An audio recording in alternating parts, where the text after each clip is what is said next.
Bismillahirrahmanirrahim. Assalamualaikum warahmatullahi wabarakatuh. Innal hamdalillah nahmaduhu wa nasta'inuhu wa nastaghfiruhu wa na'udzu billahi min syururi anfusina wa min sayyiati a'malina. May yahdihillahu fahuwal muhtadi wa may yudlilhu fala hadiyalah. Asyhadu an la ilaha illallah wa asyhadu anna Muhammadan abduhu wa rasuluh. Allahumma shalli wa sallim ala nabiyyina Muhammadin wa ala alihi wa ashabihi wa walah. Rabbi israh li sadri wa yassir li amri wahlul 'uqdatam min lisani yafqahu qawli. Allahumma anfa'na bima 'allamtana wa 'allimna ma yanfa'una wa zidna ilman wa ba'd. Para ikhwan wal akhwat, bapak-bapak, ibu-ibu yang mudah-mudahan dirahmati Allah Subhanahu wa taala.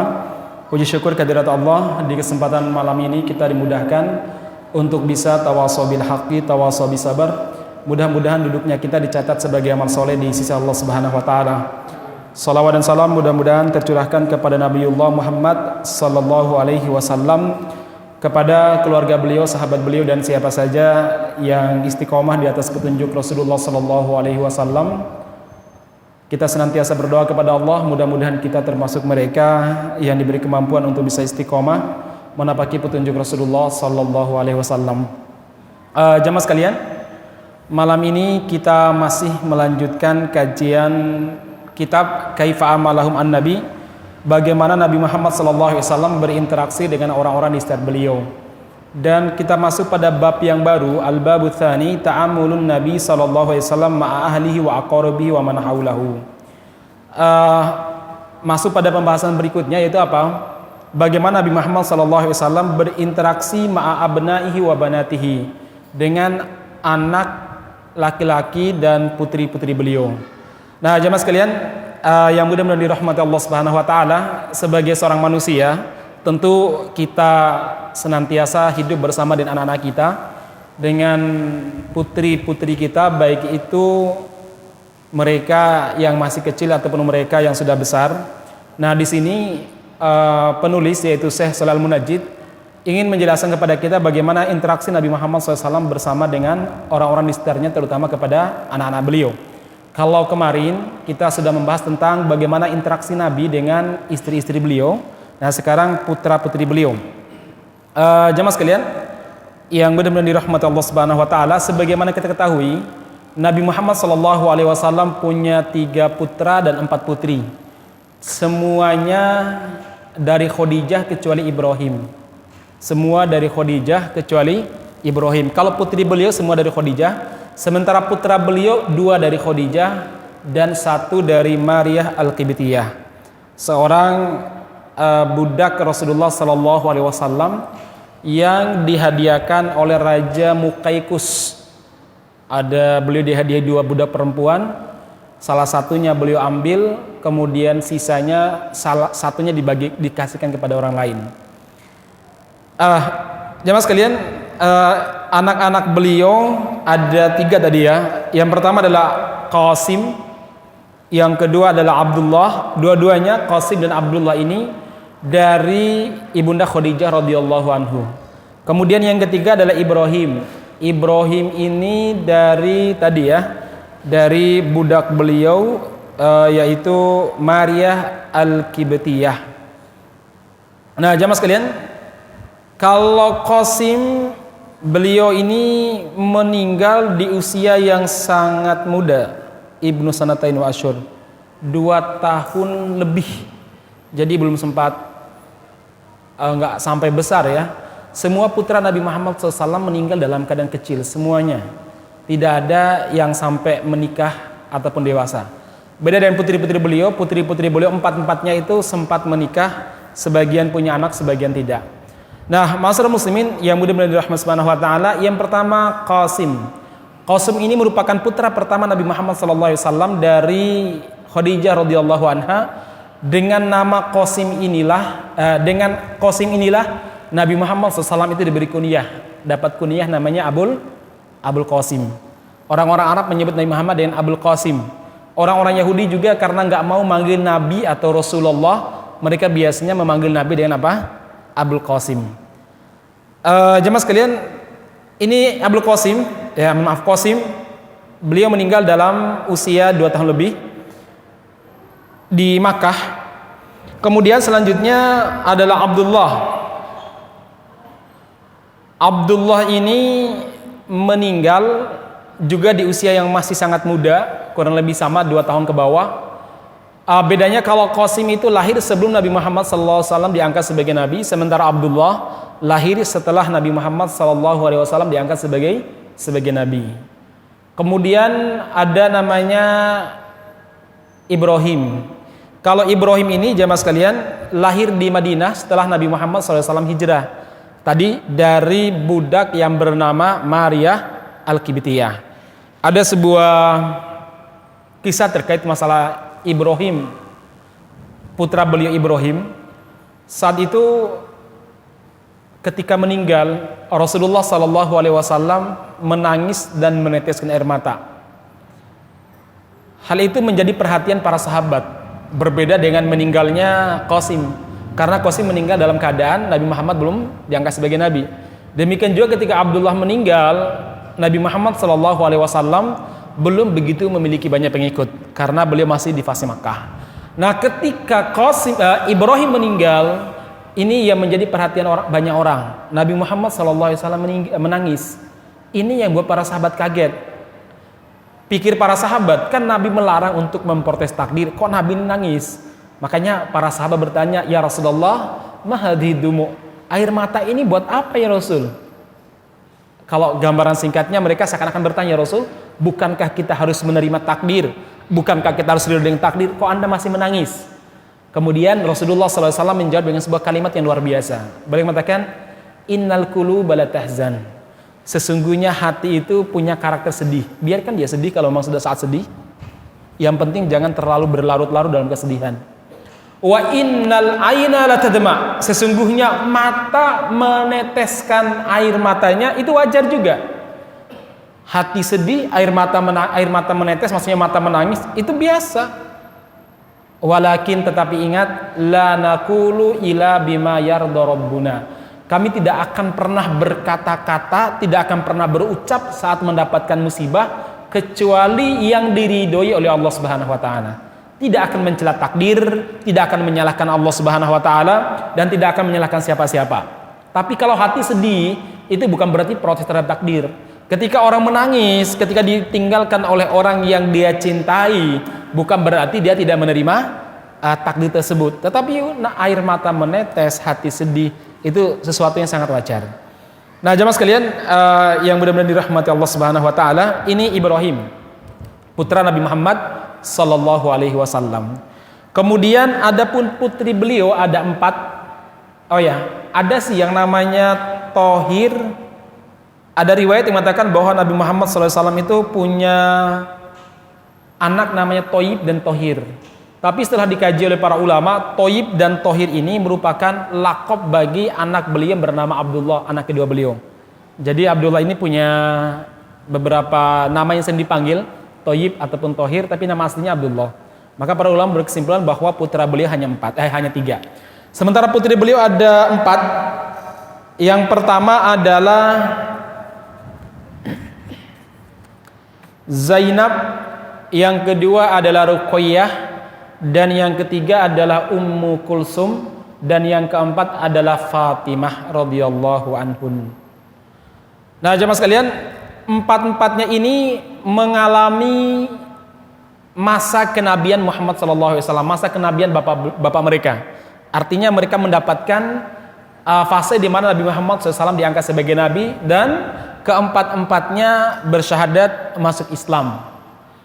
Nah, ma'asyiral muslimin yang benar-benar dirahmati Subhanahu wa taala, putri pertama yaitu Zainab, yang merupakan putri dari Khadijah radhiyallahu anha, ini dinikahi oleh salah seorang tokoh Quraisy namanya Abul As.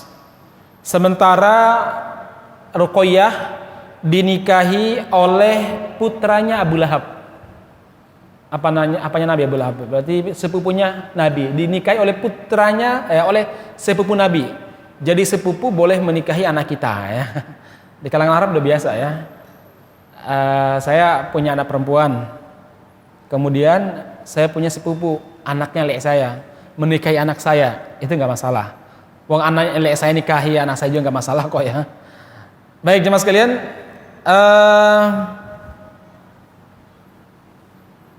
Adapun cuma saja di sebagian riwayat mengatakan bahwa Ruqayyah ini belum sempat digauli oleh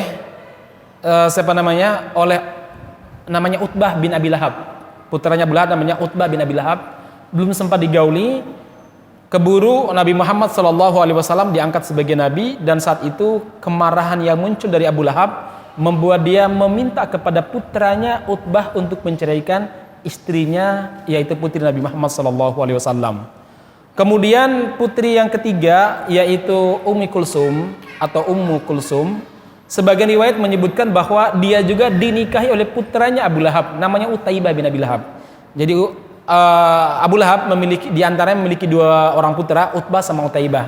Utbah menikahi Ruqayyah, sementara Utaibah menikahi Kulsum. Dua-duanya diceraikan oleh kedua putra Abu Lahab karena diancam oleh Abu Lahab. Abu Lahab mengatakan kepada kedua anaknya, "Wahai anakku, kalau kalian masih menginginkan aku sebagai bapakmu, ingin mewarisi saya dan ingin saya sayangi sebagaimana sebelumnya, ceraikan dan campakkan kedua putri Muhammad." Akhirnya jemaah sekalian diceraikan. Padahal dulu sebelum Nabi Muhammad SAW diangkat sebagai nabi, dekat sekali hubungan antara Abu Lahab dengan Nabi Muhammad SAW. Anda bayangkan, dua putranya itu besannya putri Nabi Muhammad SAW. Nah jemaah sekalian, ini Ruqayyah setelah diceraikan oleh Utbah bin Abi Lahab, dinikahi oleh Utsman bin Affan radhiyallahu anhu, dan sempat bersama dengan Utsman hijrah ke tanah Habasyah. Sementara Ummu Kulsum setelah mbaknya yaitu Ruqayyah meninggal ketika masih menjadi istrinya Utsman, maka Rasulullah SAW menikahkan Utsman dengan putrinya yang kedua, putrinya yang berikutnya bernama siapa? Ummu Kulsum. Maka Utsman dikenal sebagai Dzunuraini, yaitu apa? Dua laki-laki yang memiliki dua cahaya. Apa itu dua cahaya? Maksudnya Ruqayyah dengan Ummu Kulsum, dua cahaya Nabi Muhammad SAW, dua kekasih Nabi Muhammad SAW. Kemudian Fatimah radhiyallahu anha itu dinikahi oleh Ali bin Abi Thalib radhiyallahu anhu. Sebenarnya sempat dilamar oleh Abu Bakar dan sempat juga dilamar oleh Umar bin Khattab radhiyallahu anhu. Tapi kemudian Rasulullah SAW memberitahu keduanya, "Mohon maaf, sesungguhnya Ali telah menyebut-nyebut namanya dan saya ingin menikahkan dengan Ali." Nah, ma'asyiral muslimin, ini sekilas terkait masalah putra-putri Nabi Muhammad SAW.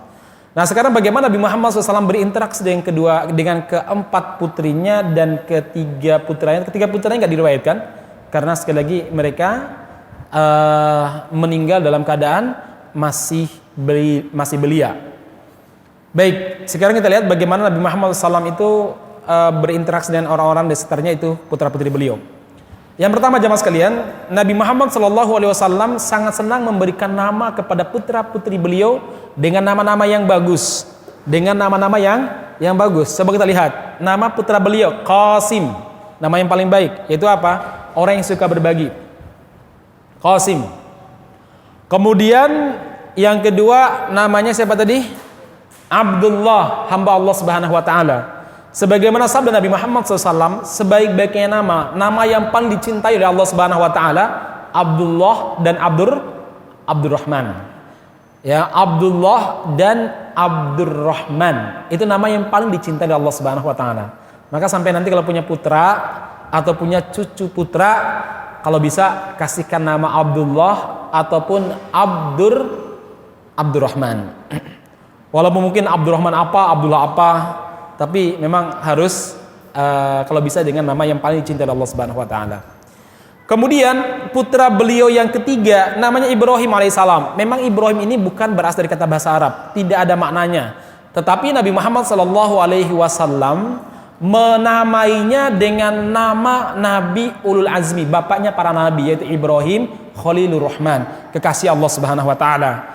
Beliau pernah bercerita kepada para sahabat ketika sang budak yaitu Maria Al-Qibtiyah. Ada yang mengatakan Maria Al-Qibtiyah ini sudah dibebaskan oleh Nabi, maksudnya sudah sudah dibebaskan, bukan lagi budak, sehingga mereka mengatakan bahwa Maria Al-Qibtiyah itu istri Nabi. Jadi beliau membebaskannya kemudian menikahinya. Tapi ada yang mengatakan bahwa beliau tetap dijadikan sebagai budak dan digauli oleh Rasulullah SAW. Ada perbedaan pendapat terkait masalah Maria Al-Qibtiyah. Dan Maria ini memang memiliki paras yang cukup cantik, mungkin keturunan Ratu Cleopatra gitu nih ya, sehingga pernah membuat cemburu beberapa istri beliau. Baik jemaah sekalian,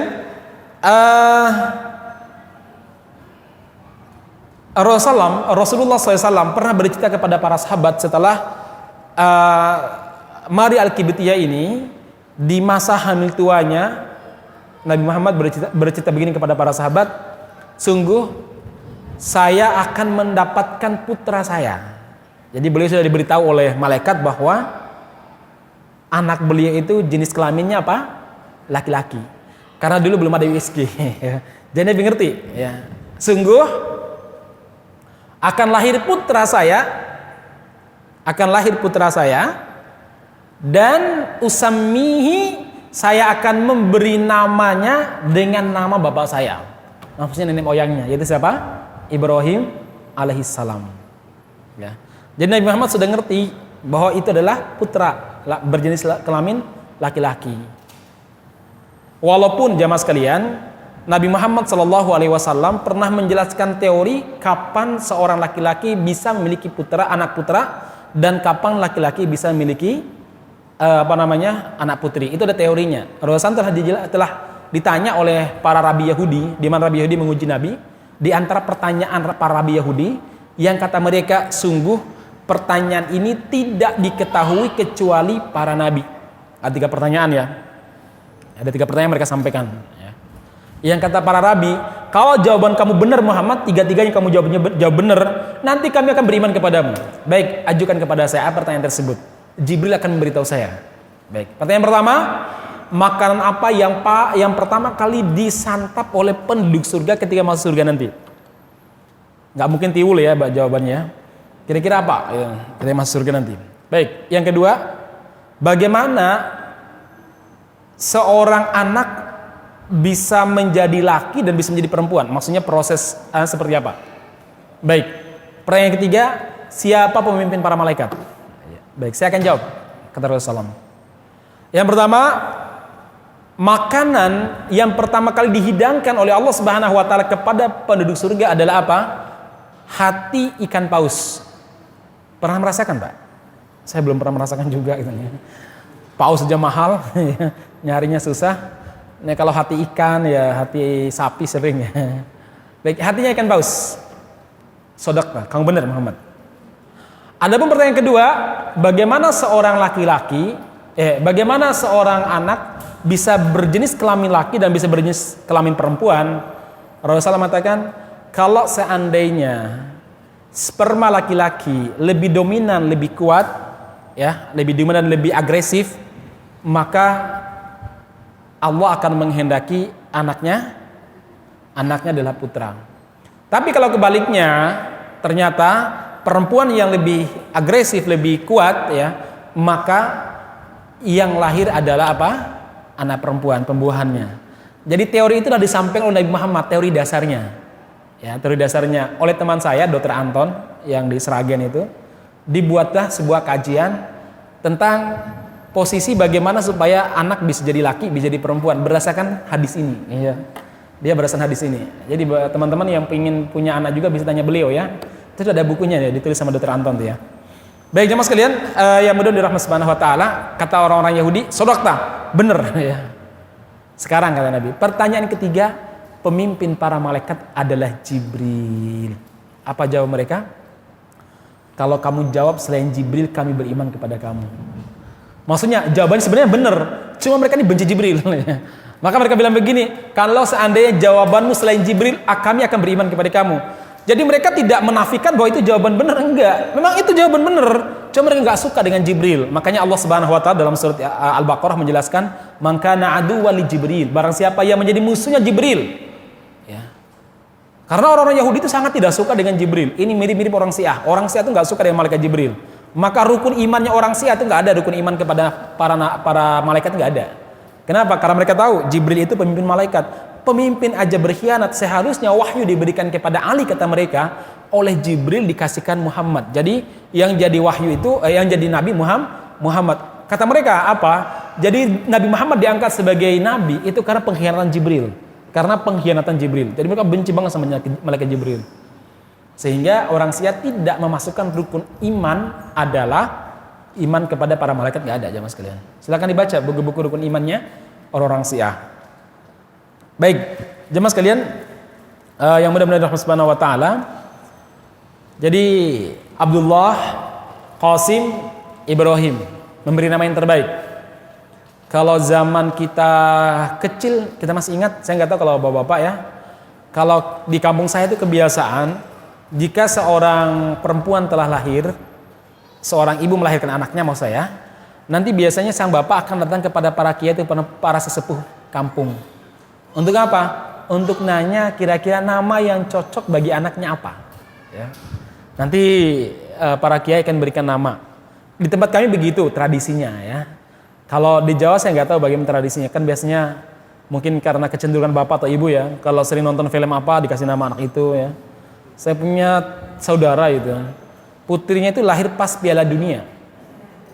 Pas penganugerahan Piala Dunia ya. Akhirnya anak dikasih nama Pidu, Piala Dunia itu. Jan ya. Kemudian saya pernah nanya juga.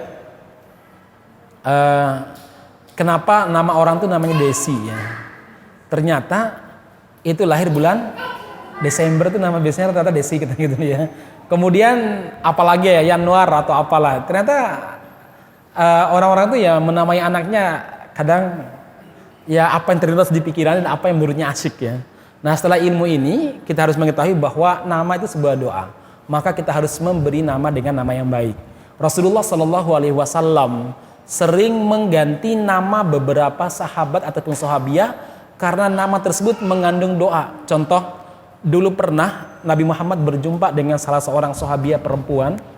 Rasul bertanya, Mbak namanya siapa? Asiyah namanya. Asiyah, Asoyata, bukan Asiyah, tapi Asiyah. Asiyah itu artinya apa? Asiyah itu maknanya beberapa. Satu, maknanya buruk. Asiyah bisa bermakna yang suka berbuat maksiat ya. Yang kedua, Asiyah itu artinya orang yang nasibnya selalu melarat ya ataupun selalu tidak mujur ya. Kemudian Asiyah bisa bermakna orang yang kurang beruntung. Ya.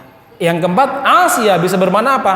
Orang yang tampilannya pas-pasan, enggak terlalu cantik maksudnya gitu nih. Apa tuh Nabi? La bal anti jamilah. Enggak, namamu sekarang Jamilah ya. Apa Jamilah? Ya, cantik ya. Diganti sama Nabi Muhammad SAW. Kenapa? Karena nama itu sebuah adalah doa. Banyak kok yang kejadian kita dikasih nama apa di awal lahir sering sakit-sakitan, setelah diubah namanya sehat ya. Ada itu. Nah, makanya karena nama itu adalah doa. Nama itu adalah doa ya Mas kalian. Nah, yang bermasalah nanti kalau ubah di di kartu kelahirannya itu ya. Pernah juga Rasulullah Shallallahu Alaihi Wasallam mengubah beberapa nama para sahabat.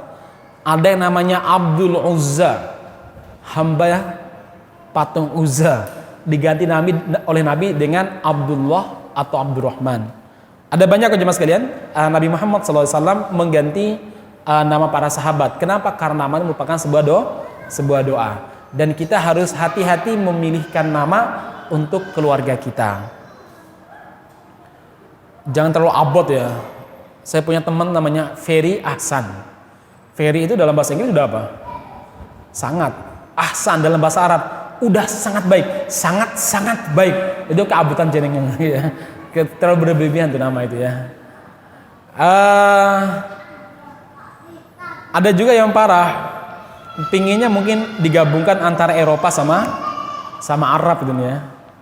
Saya pernah ditanya sama salah seorang murid saya, Ustaz, saya punya saya punya ponakan itu namanya Ferry Jahannam katanya.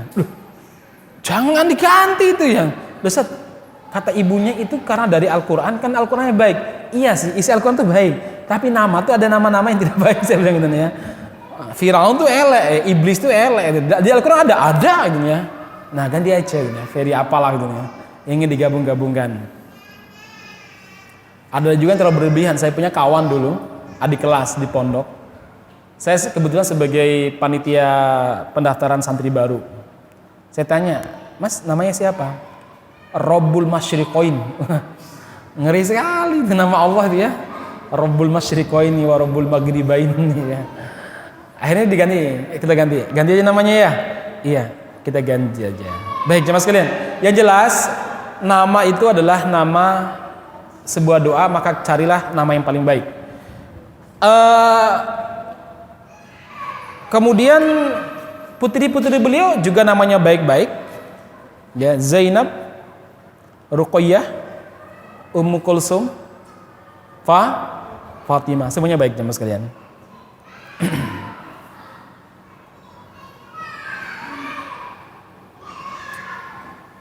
Kemudian poin berikutnya jemaah sekalian, Rasulullah Shallallahu Alaihi Wasallam adalah bapak yang sangat memuliakan anak perempuan. Ini penting karena pada tradisi jahiliyah dulu anak perempuan dianggap sebagai kesialan. Bagi mereka perempuan itu bukan sebagai sebuah keberuntungan, tapi justru bagian daripada kebuntungan, ketidakbaikan. Sebab tradisi jahiliyah jemaah sekalian melihat perempuan tidak lebih daripada sekedar objek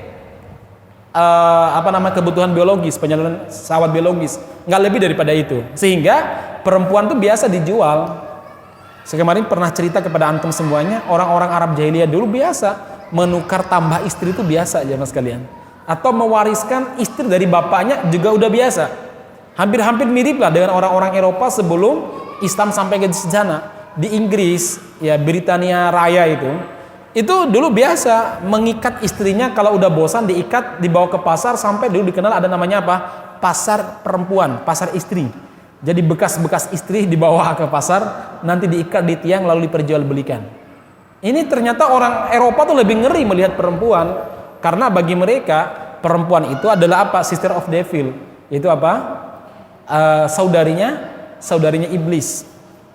Nah, masyarakat muslimin yang berdirahmati Subhanahu wa taala.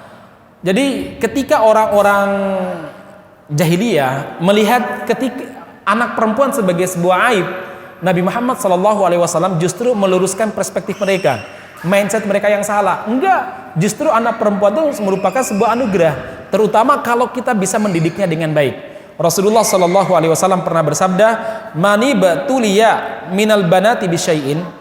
Barang siapa yang diuji oleh Allah Subhanahu wa taala dengan anak perempuan, maksudnya diberi anak perempuan, fa ahsana ilaihinna, lalu dia berbuat baik, yaitu mengajarkan yang baik, mendidik dengan baik anak perempuannya, kunna lahu sitron minan nari, maka anak perempuan tersebut akan menjadi sutroh, akan menjadi penghalang dia dari api neraka.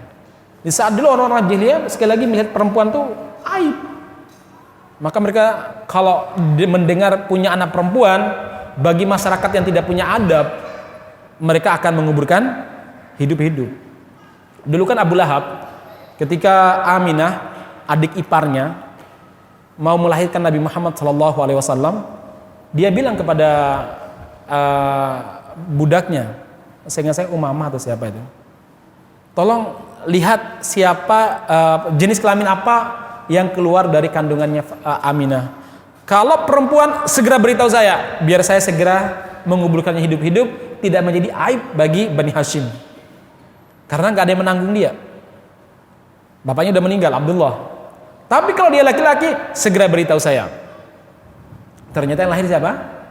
Laki-laki. Senang sekali Abu Lahab sampai membebaskan budaknya ini. Nah, masyarakat muslimin yang mudah dirahmati Subhanahu wa taala, kembali apa sampaikan tadi. Jadi ini cara pandang orang-orang Arab jahiliyah.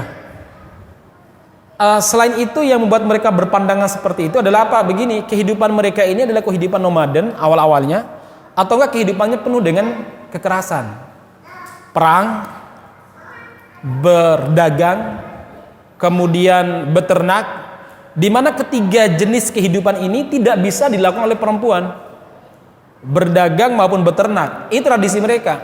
Yang bisa melakukan ini hanya anak laki-laki, pergi berdagang yang laki-laki, pergi beternak yang laki-laki, karena ternak mereka dulu masih sifatnya tradisional, pindah dari satu tempat ke tempat lain.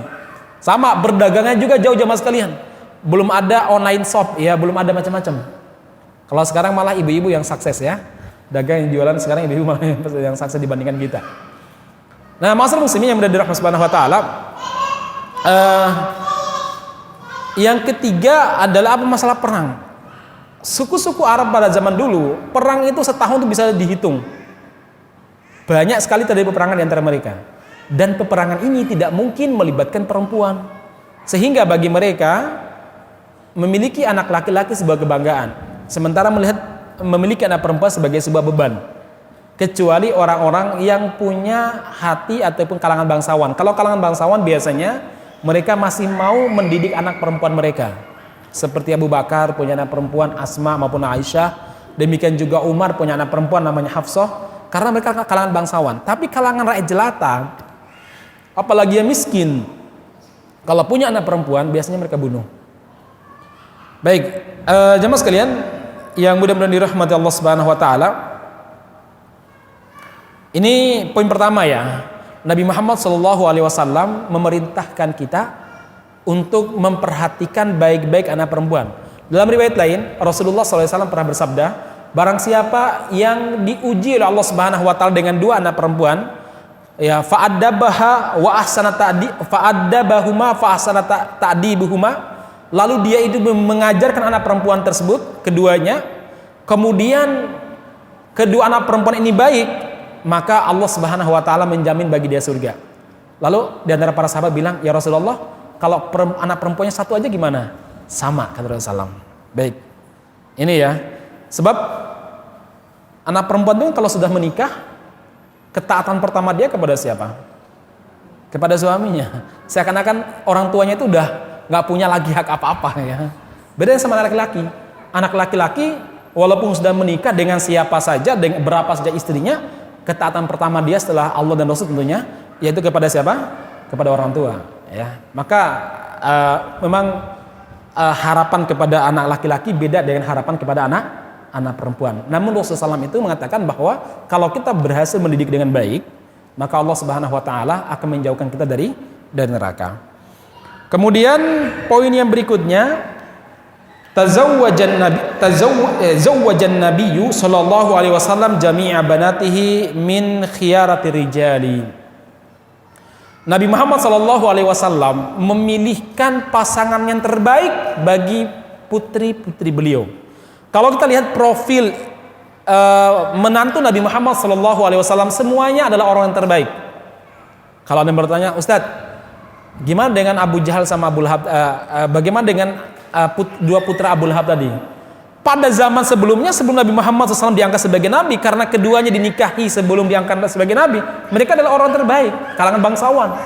Ya. Masalahnya itu ketika Nabi Muhammad SAW itu diangkat sebagai Nabi, di situ masalahnya jemaah sekalian. Yang pertama, putri beliau itu Zainab dinikahkan dengan Abil As bin Rabi'. Nah, jemaah sekalian yang mudah-mudahan dirahmati Allah Subhanahu wa taala, Abil As bin Rabi' ini adalah kalangan musyrik dulu ya, kalangan tokoh Quraisy yang sangat disegani, orangnya sangat amanah. Kemudian dia termasuk dari kalangan bangsawan. Kemudian orangnya sangat suka membantu orang-orang miskin. Maka Nabi Muhammad SAW memilihkan putrinya suami yang terbaik. Karena bagaimanapun jemaah sekalian, kata Rasulullah SAW dalam sebuah riwayat, boleh mengatakan, pilihkan yang terbaik bagi putri kalian karena dia akan menjadi budak suaminya. Ya. Pilihkan yang terbaik bagi putri kalian karena dia akan menjadi budak bagi suaminya. Karena bagaimanapun seorang perempuan harus taat kepada suami. Maka pilih yang terbaik, kata Rasulullah SAW. Apa pilihan terbaik tersebut? Tardawna dinahu wa khuluquhu. Akhlak dan agamanya bisa dipercaya. Itu poin pertama jemaah sekalian. Poin pertama, akhlak dan agamanya bisa dipercaya. Ini di antara nasihat Rasulullah SAW dalam menikahkan putri. Sementara untuk menikahkan putra, Nabi Muhammad SAW juga memerintahkan apa? Perempuan yang pertama kali diutamakan adalah agamanya. Kalau ternyata ada dua calon agamanya sama, bagaimana? Maka pilihlah apa? Keturunannya sebelum hartanya. Ya. Kenapa demikian? Rasulullah SAW mengatakan, ikhtaru linutfatikumus solihah. Wahai kaum laki-laki, carilah sebagai tempat cocok tanam kalian. Itu apa? Kandungan yang baik, yaitu apa namanya? Tanah yang baik. Rasulullah SAW mengumpamakan orang mencari itu seperti mencari tanah untuk bercocok tanam. Kenapa demikian? Fa innad damma jassasun. Karena darah itu menurun, maksudnya genetiknya itu menurun. Ilmu genetik sudah ada pada zaman Nabi sebenarnya ya. Nek mbahnya itu orang baik, insya Allah nanti cucunya juga baik. Nek mbahnya preman, biasanya cucunya jadi bosnya preman ya. Biasanya begitu. Ada istilah kalau guru kencing berdiri, murid mengencingi kepala gurunya ya. Baik jemaah sekalian, jadi ini penting memilihkan putra kita ataupun putri kita pasangan mereka.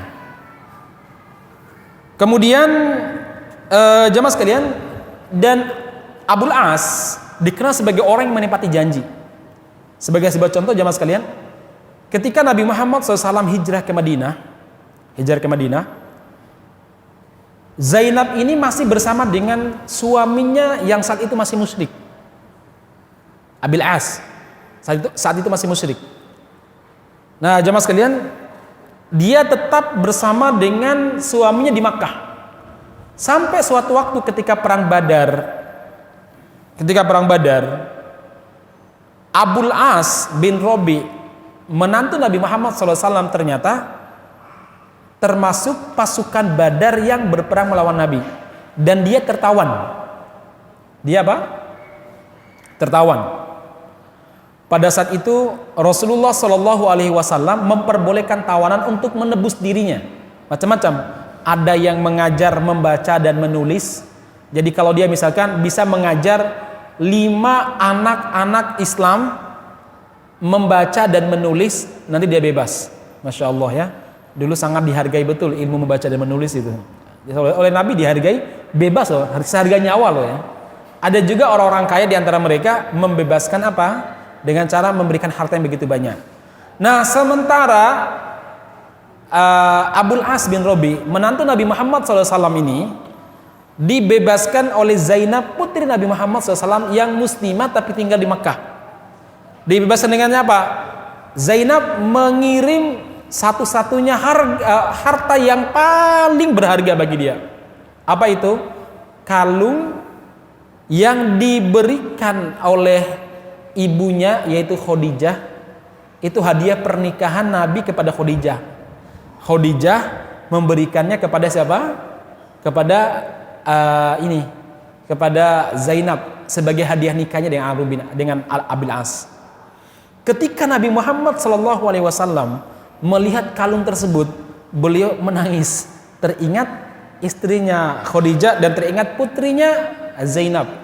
Akhirnya beliau diam lama sekali, lalu beliau berkata kepada para sahabat yang memegang tawanan, kalau boleh kalian bebaskan laki-laki ini, kemudian kembalikan juga kalung yang dia gunakan untuk tebusan tersebut, kalau boleh loh, kata Nabi ya, tapi dengan syarat dia membiarkan putriku untuk datang ke Madinah tanpa dihalangi oleh siapapun. Maksudnya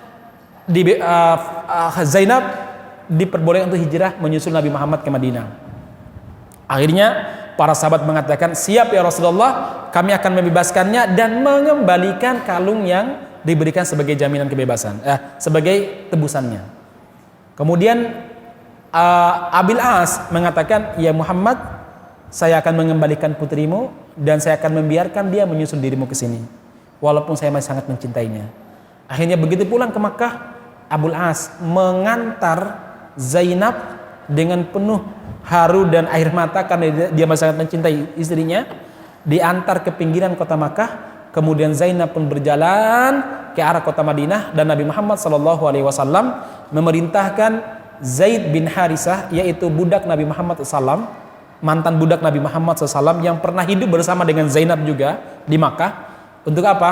Kamu Zaid, pergilah kamu bawa temanmu dari Ansor yang mengenal tempat ini, tolong tunggu putriku Zainab di tempat ini dan ini. Kalau udah sampai, tolong bawakan dia ke tempatku. Dan Zainab pun bertemu dengan Zaid bin Harisah. Zaid bin Harisah mengantar sang putri untuk tinggal bersama dengan Nabi Muhammad SAW. Walaupun di kemudian hari nanti Abul As itu masuk Islam dan Nabi Muhammad SAW mengembalikan Zainab ke Abul As tanpa pernikahan lagi, ya, tanpa tanpa akad baru, ya, langsung dikembalikan. Nah, dari sini para ulama mengatakan bahwa boleh ya tanpa akad baru karena masih terikat dengan pernikahan. Kemudian poin berikutnya, Nabi Muhammad SAW mengajarkan kita berinteraksi dengan putra-putri kita, yaitu apa? Meminta izin kepada putri kalau ingin menikahkannya, memberitahunya. Nabi Muhammad SAW ketika ingin menikahkan Fatimah dengan Ali radhiyallahu anhu, Rasulullah mendatangi Fatimah dan berkata begini, "Ya Fatimah, inna Aliyan qad dzakaraki." Wahai Fatimah, Ali telah menyebut-nyebut dirimu. Maksudnya apa? Telah melamar dirimu, wahai Fatimah. Fa kaifa tarain? Bagaimana menurut kamu? Fatimah diam. Nabi Muhammad SAW pun mengatakan bahwa diamnya seorang gadis itu tanda setuju. Beda sama diamnya janda, itu berarti nggak setuju. Ya. Nah, diamnya seorang gadis tanda setuju. Lalu Nabi Muhammad SAW menikahkan Ali dengan Fatimah radhiyallahu anhuma. Beliau dalam hadis juga Rasul mengatakan la tunkahul bikru hatta tusta'dana. Seorang gadis tidak boleh dinikahkan sampai dimintakan izin kepadanya. Qalu ya Rasulullah wa kaifa idnuha? Ya Rasulullah, bagaimana seorang gadis memberikan izin? Qala antaskuta, yaitu diamnya tanda dia memberikan izin. Nah, ma'asyiral muslimin yang mudah dirahmati Subhanahu wa taala, ini poin berikutnya, bagaimana Nabi Muhammad SAW tetap memperlakukan putri-putri beliau tidak memaksakan ketika menikah. Walaupun Nabi sangat cenderung kepada Ali, Nabi tetap meminta izin kepada siapa? Kepada Fatimah. Nah, jamaah sekalian, ini penting terutama bagi kita. Ya, karena seringkali jamaah sekalian, problem pernikahan itu terjadi ketika seorang bapak memaksa putrinya menikah dengan laki-laki yang tidak dia cintai. Banyak kejadian jemaah sekalian, munculnya, mohon maaf, ya, keretakan rumah tangga sampai pada perselingkuhan istri dengan laki-laki lain. Seringkali kenapa? Karena dulu dia nikah dengan sang suami dipaksa oleh ayahnya. Itu banyak kejadian seperti itu, nggak satu dua. Yang terakhir, jemaah sekalian, adalah apa? Nabi Muhammad SAW memudahkan calon mantu dalam urusan mahar. Beliau tidak menaikkan mahar dan tidak memberat-beratkan calon mantu. Kalau dia orang soleh, dia baik akhlaknya, maka Nabi Muhammad SAW menyarankan kita untuk menikahkan putri kita dengan dia. Rasulullah SAW pernah bersabda dalam sebuah hadis, "Idza atakum man tardawna dinahu wa khuluquhu." Jika datang kepada kalian melamar putri kalian laki-laki yang akhlaknya kalian terima, maksudnya akhlaknya baik, kalian setuju, agamanya juga bagus, fazawwijuh, nikahkan. Fa illa, kalau nggak dinikahkan, takun fasadun kabir, maka akan terjadi kerusakan yang sangat parah. Ya, ketika kalau sudah sekufu, apalagi akhlak dan agamanya baik. Nah, segera nikahkan. Dan Nabi Muhammad SAW pernah mengatakan, aktsarun nisa'i barakatan, wanita yang paling banyak berkahnya aisuruhunna mahron, yaitu perempuan yang maharnya ringan. Maksudnya begini, dari pihak perempuan dia meringankan mahar, tapi dari pihak laki-laki seharusnya memberikan terbaik kan begitu seharusnya ya. Nabi aja nikahnya sekian puluh ekor unta ya. Jadi ada sikap masing-masing ya. Contoh, perlu kita lihat ini bukan sebagai trik kita untuk merendahkan mahar ya. Tapi maksudnya begini, pihak perempuan tidak terlalu memaksakan mahar seberapa, tapi bagi pihak laki-laki harus memberikan mahar yang terbaik. Dua sudut pandang ini perlu dipisahkan. Sebagaimana Rasulullah Shallallahu Alaihi Wasallam sangat memakruhkan meminta-minta. Artinya dari pihak minta-minta sebaiknya jangan. Tapi kalau kita diminta, maka kita yang diminta harus memberi. Jadi di hadapan orang yang meminta-minta, kita menjelaskan hadis haramnya meminta-minta tanpa kebutuhan dan mulianya kalau kerja sendiri. Kalau di hadapan orang yang kaya, orang yang memiliki kedudukan ataupun harta, yang kita sampaikan hadisnya adalah apa? Kemuliaan sedekah, ya, bukan tentang haramnya meminta-minta tanpa kebutuhan. Nanti dia malah nggak mau ngasih gitu ya. Sama jemaah sekalian, di hadapan calon perempuan kita itu memberitahu tentang hadis bahwa wanita yang paling berbarokah adalah yang paling ringan maharnya. Tapi dari pihak pengantin putra kita harus menjelaskan bahwa sebaiknya laki-laki adalah yang mampu memberikan mahar yang terbaik kepada calon istrinya. Jadi memang harus dipisahkan mana kapan hadis ini dibicarakan, di mana kepada siapa. Itu penting. Jangan kebalik. Di hadapan perempuan disuruh bicara mahar yang tinggi, mahar yang bagus. Di hadapan laki-laki beritahu kalau perempuan itu mahar yang paling rendah dalam mahar yang paling ringan adalah wanita yang paling banyak barokahnya. Nanti gak ketemu nanti jemaah sekalian. Sebagaimana di hadapan perempuan ketika ngisi pengajian ibu-ibu, jangan terlalu banyak menjelaskan hak-haknya sebagai seorang istri. Kenapa? Nanti sifatnya nuntut kepada suami. Tapi jelaskan kewajibannya. Namun ketika ngisi pengajian bapak-bapak, jelaskan apa? Kewajiban yang dia harus penuhi kepada sang istri. Jangan kebalik loh, nanti bermasalah nanti. Di hadapan istri diceritakan, Anda harus minta kepada suami uang ini, uang itu dan sebagainya, jatah ini, jatah itu. Oh, itu berbahaya nanti ya. Nuntun terus kepada suaminya nanti ya. Nah, bagaimana? Ya udah di hadapan suami ceritakan kewajiban dia untuk memberikan terbaik kepada istrinya. Di hadapan istri, ya jelaskan tentang kewajiban yang harus dia penuhi kepada suaminya. Nah, ini Nabi itu begitu jemaah sekalian. Tidak dibalikkan kondisinya. Nanti kacau nanti. Baik jemaah sekalian, contoh ketika Nabi Muhammad menikahkan Ali radhiyallahu anhu. Ketika dinikahkan, Ali minta kepada Rasulullah, ya Rasulullah, tolong dong, saya udah bisa serumah dan sekamar dengan Fatimah. Apa kata Rasulullah? Berikan maharmu dulu. Ya Rasul, saya maharnya apa? Saya nggak punya apa-apa. Ya sudah, yang kamu punya kan baju perangmu itu. Iya ya Rasul. Ya sudah, saya ridho berikan baju perangmu itu sebagai mahar bagi Fatimah. Baju perang jemaah sekalian. Sebagai maharnya Fatimah radhiyallahu anha.